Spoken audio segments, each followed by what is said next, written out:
A new CNBC poll shows a tight race between former President Trump and Vice President Harris in key battlegrounds, as well as nationally, with both results well within the margin of error. And it comes as the vice president's favorability ratings are eroding. She's now underwater by 10 points, while the former president's favorability rating is rising, although he also remains underwater. It also comes as voters say they prefer Mr. Trump on their top issue, the economy, and that they'd be better off financially under his leadership, not hers. Joining me now for more on that poll is CNBC senior economics reporter Steve Liesman. Steve, it is great to see you. So let's dig into the economic portion of all of this. As a whole, respondents are saying they don't like the economy, but they like their present economic situation. What do these numbers tell you? Yeah, we've seen this before, Christian, and great to be here. People kind of think the U.S. economy nationally is going to hell in a handbasket, but ask them how they're doing, and the numbers are quite a bit better. Now, the overall national numbers are a touch better. 26% see the economy is excellent and good, but more than 70% say it's just fair or poor. Ask them about how they're doing personally in the personal financial situation.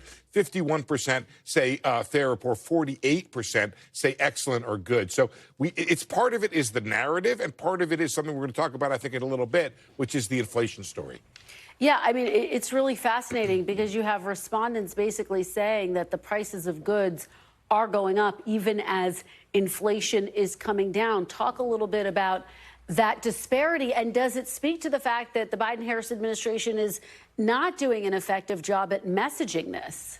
Well, I don't think they're messaging at it well, and I don't know that they have a message on it. Inflation, the prices are high and have remained high. The rate of price increase, which is the inflation rate that we follow here in the financial world, that has come down. It was 9%. It's now 2.4%. So a lot of success there in bringing down inflation, but not the price level. And that's what has people essentially tied up in fits on this issue here. What we see is that a large portion still see prices rising, and a good portion of them still see them rising faster than they had been before, that 45%.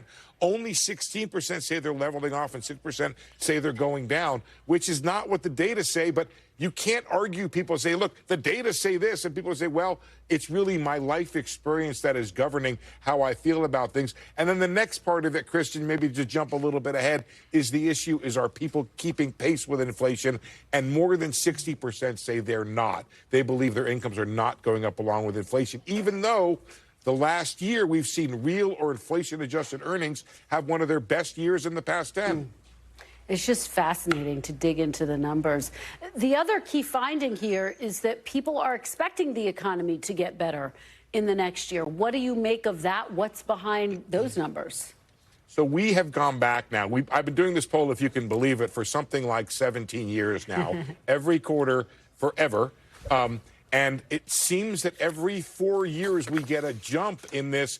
Things are going to get better. And it's driven by, now we had a jump in Republicans think things are going to get better, and a jump in Democrats who think things are going to get better, which you might expect, by the way, with a poll that's tied evenly, where both sides think they have a flip of a coin chance of winning here. So we did get this little bump on things getting better. The other time is interesting, Christian, when we see things, people think things are going to get better, is when things are really bad right now. So in the middle of the great financial crisis, everybody said, well, things are terrible now. We think they're going to get better in the future. That tends to be the way people believe things. But you're right, there's a big political aspect to it. But the economy has been doing pretty well. We have a low unemployment rate. We've had strong growth. And again, real wages have made a really strong turnaround, but perhaps not enough to show up in the polls. Well, thank you for digging into all of the numbers for us, Steve Liesman. Always great to have you and have your fantastic insights. Really appreciate it. My pleasure.